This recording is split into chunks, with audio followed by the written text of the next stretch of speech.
Volhoubaarheidsrisiko, wat verwys na risiko's wat voortspruit uit omgewings, sosiale en bestuursfaktore, S-faktore, het 'n sentrale fokus in risikobestuur geword.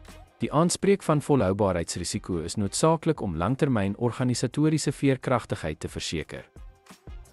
Volhoubaarheidsrisiko sluit in omgewingsimpakte, voldoening aan regulatoriese vereistes en hulpbronskaarste. Doeltreffende bestuur van hierdie risiko's beskerm 'n maatskappy se reputasie en belanghebbervertroue. Sosiale risiko's, soos arbeidspraktyke, beïnvloed ook 'n maatskappy se openbare beeld en operasionele stabiliteit.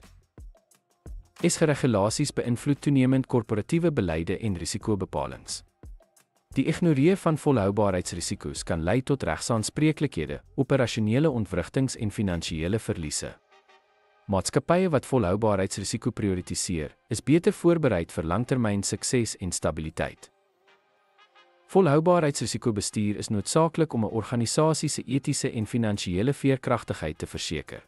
Deur S-faktore aan te spreek, kan maatskappye vertroue en volhoubaarheid in hul bedrywighede bevorder.